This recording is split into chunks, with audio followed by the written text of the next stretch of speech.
Welcome to the Almost Sunday podcast. Joel Mendelson, Eli Cron, Lucas Kloss. We got some early reactions for you. Chiefs-Niners game just ended like 20 minutes ago. And wow, we were all in the Chiefs, but that went even better than I think any of us could have imagined. It was very easy to imagine. Were you not? I was on the 49ers, actually. Wow. Wow. Yeah, I picked the 49ers, and I feel pretty dumb. Pretty dumb. But hey, Mahomes threw 2 picks, and somehow the Chiefs still won. So, yeah. Well, he's played badly for the majority of the season. He just roasted the Saints that one time. 28-12, Chiefs, 3 picks by Purdy. Special teams gaffes by the Niners, which is something that Shanahan's been criticized for throughout his entire coaching career. He kind of ignores special teams because it always rears its head in their losses. Joel, more impressed with the Chiefs or more worried about the 49ers? I'd say I'm an equal amount of both, and that is because the Chiefs yet again have a game where their offense doesn't play particularly well for most of it. They give them a few chances and they win. Their defense looked very good. The Niners, I'm not overly impressed with the Niners at all this year, so I feel like this is kind of on brand for the year that they're having. That's why I'm equally impressed with the Chiefs and disappointed with the Niners. The thing about this game, too, Debo got hurt. Ayuk got hurt. Both of their big wide receivers got hurt, and Ayuk got cranked pretty badly, so I don't know how long he's going to be out for, but man, just that, what Ayuk did to the 49ers has to be, talked about more. He missed preseason. He came into the season looking like shit because of all his contract negotiations. He wanted the most money he could get. Thinks he's that good. Plays like shit, has one good game, now he's injured. That's a liability for a team that has so much expectations right now, and Purdy's trying to do everything he can, but yeah, I mean, he needs his stars for the 49ers to succeed here. Who would have thought that practice matters? We talking about practice? Not a game. We talking about practice. Ayuk has been a bitter disappointment. The Chiefs are not fun to watch unless you're a Kansas City fan. No. They're an old-fashioned, physical, defensive, run-the-ball team that also happens to employ the best coach and best quarterback in the league. Their first loss this season is going to come against a team they look past, like Denver or something like that, some AFC South shit team, you know? Situationally, they're just so good, it's infuriating. It's like, okay, Niners have all the talent to beat them, but didn't even come close. In the end, it's a blowout. Man, the mistakes by Purdy, though, those were killers. I think at the end was a brutal one. Oh, my God. Just no business doing it. That was bro, nuked that team today, definitely. And the Chiefs are giving you a chance to get back in this game, too. It's not like they were pulling away really at any point. It's just the 49ers didn't want it. Jordan Mason, I don't know where this guy has gone. He used to be a force, and now he can barely make an impact on the field. I think that's a bit on Shanahan as well. Whenever he's behind, he gets away from the run game so fast. He's just nah, okay. Dude, your entire offense is predicated around the run game. Doesn't matter who your running back is. So you need to run the ball. If you're down by a touchdown, you can still run the ball. It doesn't mean you need to rush and throw to catch up. Just run the ball all the way to the end zone, get a touchdown, tie game. He panics constantly, and he's always done that. And the Chiefs too, man. Travis Kelce hasn't had 1 touchdown the whole season. This is crazy. They don't need him. He hasn't had 1 touchdown. Their number 1 wide receiver goes down this season, Rashee Rice. Okay, they're still fine. They're still going to win every game. Their number 1 running back goes down, Pacheco, for weeks. They're still fine. It's just such an unfair team. You plug and play anyone. Kareem Hunt, 2 touchdowns today. This team isn't fair, man. It's not fun to watch, like you said. By the way, even Juju went down early in this game. Juju goes down too. No problem. Okay. McCole Hardman breaks off for a 40-yard rush. Noah Gray is stepping up. I'm okay. Yeah. All right, these guys. Man. This is only Mahomes, it seems, right now is able to do this in the league, elevate these nobody receivers. Because I remember you could have Tom Brady, Peyton Manning, Drew Brees. They were all able to do it. Now it seems it's just Mahomes. Even Burrow wasn't the same without T. Higgins. It's something just ain't right. There were so many pocket passers back in the day, and now it's everybody's a dual threat, but Mahomes is just still a really good passer. Yeah, I think Brady's actually right in what he says about how the game is kind of dumbed down now because these quarterbacks just can't do it anymore unless they have all the best, except for Mahomes. But and Lamar, honestly, Lamar to a certain extent can really do it, but he runs the football way more than everybody else. But speaking of the Bills, started off slow in this game, then decimated the Titans in the second half, 34-10. Amari Cooper a touchdown. Keon Coleman had his best game. Eli, is this the team that is the best chance to beat the Chiefs now that they have Amari Cooper? I still think the Ravens would be the team to beat the Chiefs. I still like the Ravens more than the Bills. The Bills are scary, but I mean, Derrick Henry is. I feel like he could be an X factor in the playoffs. He could do that much more for them than a James Cook or anyone on the Bills. And I like Lamar too better than Allen when it comes down to the playoffs. So, really, yeah.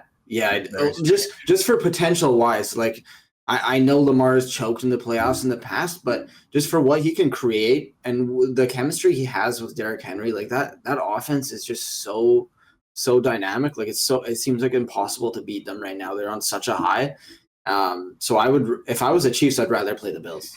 Unfortunately, I don't think either of these teams is really equipped to beat Patrick Mahomes and the Chiefs. It's like Amari Cooper historically has kind of shrunk in away games. You're not playing the Chiefs at home in the playoffs because they're going to be the number one seed probably. In that way. The Ravens just fail time and time again. If you were to pick one AFC team, though, that has the best chance, Joel, who is it? Best chance. Doesn't have to be the Ravens or the Bills even. You can pick somebody else.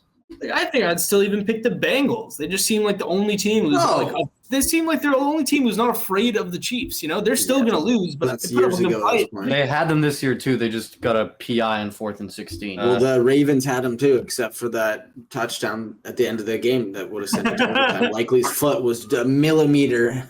First of all, it only sends them to overtime potentially. They're supposed to go for a 2-point conversion. Still. So you're saying they have to go for 2 and get it, and then still win. But it's still they're right there with them. That also took like a late game surge from Lamar. Bengals always come the closest. Yes. Nobody does it. They come close. I do agree with Eli that the Ravens have a better chance than the Bills, just because of what you said, Joel, actually about Amari Cooper. He does disappear on the road. He's kind of always done this. It's a really weird thing. I think Trent McDuffie can literally shut him down. And then what? Are you going to lose to Keon Coleman, a rookie, Dalton Kincaid, who I've not been impressed with, by the way? Where's Kincaid been, man? I've heard all this hype about this guy. Scored a touchdown today. I feel like he's getting better as the week's going, but it's nothing crazy. Dalton. Yeah. I mean, Brock Bowers is better than him. Yeah, well, not even close. It's like, is he even better than Dawson Knox right now? Like, he's not a generational tight end by any means. No.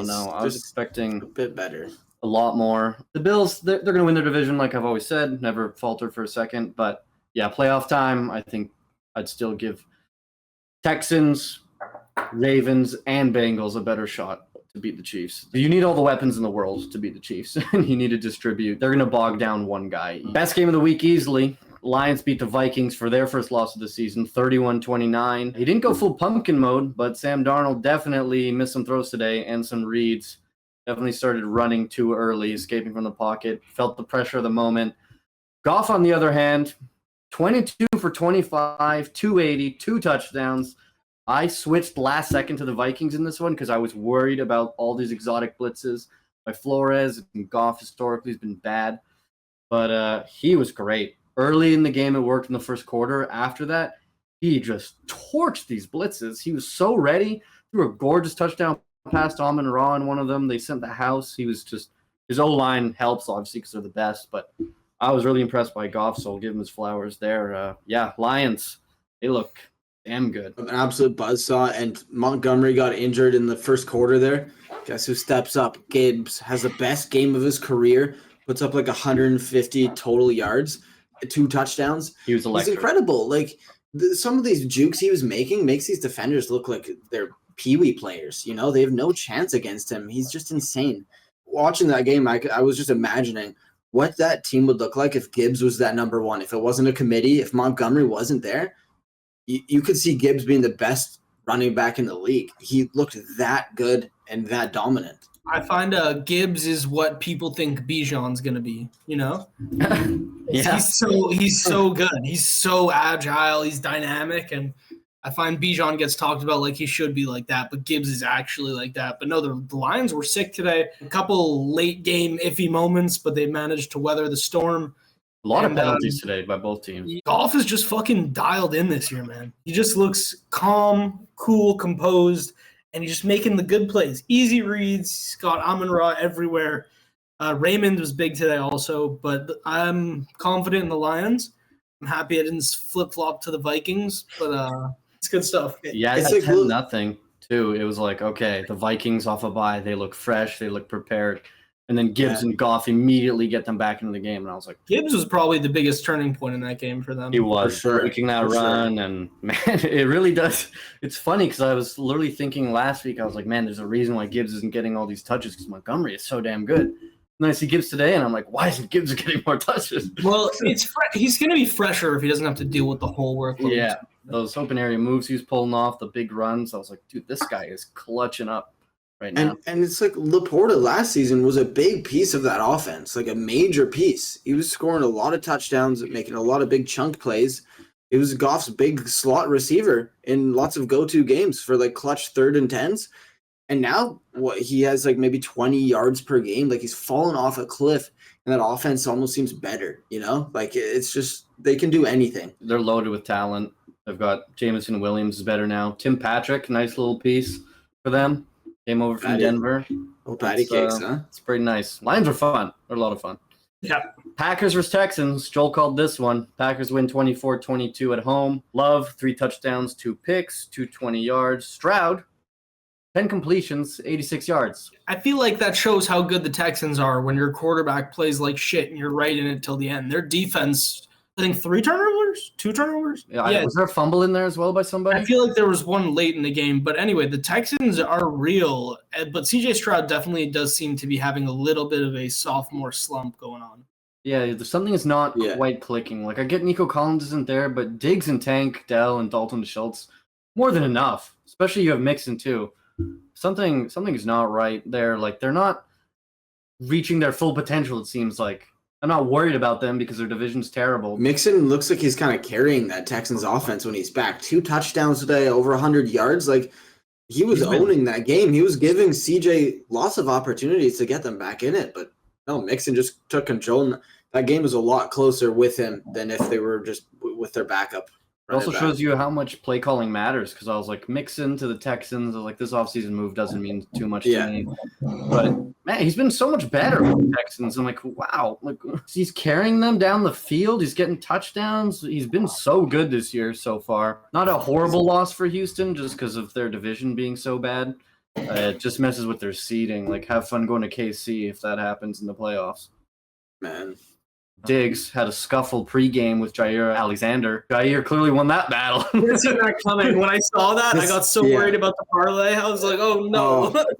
Yeah, man, that's the same thing that ran through my head. As soon as he started talking shit, I was like, okay, this bet is chalked to shit. I'm not winning anything. Dude, Alexander is quietly one of the best corners in the league, man. It's like, you see him after the game, Diggs said to the media, I'm never the bigger man.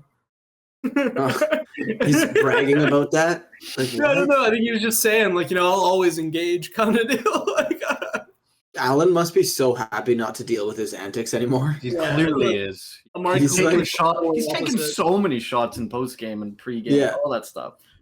Allen is not above taking those subtle shots. People want to pretend, but it's like he's clearly making them. That last interaction between Allen and Diggs in the last week's game, it was hilarious, man. A weird little stare down. Diggs gives him a little side eye after they shake hands, and it's just like, is he kind of salty at him? Yeah, there's salt there. There's a big time side eye there. Yeah, there's salt there. But blame Diggs. I'll give him 90% blame. I bet it's his fault. Yeah, for sure. For sure. History of it. You have Josh Allen as your quarterback, bro. Like, relax.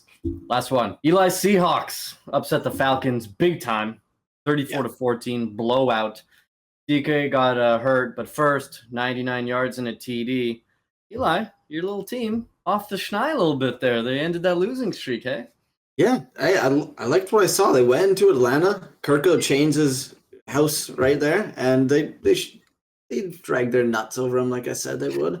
Lost 3 in a row. You don't think this is a must-win game for them? They're putting their nuts on the line. They're going to drag them all over Kirk's face. This is easy. Their nuts are just too small to make a difference.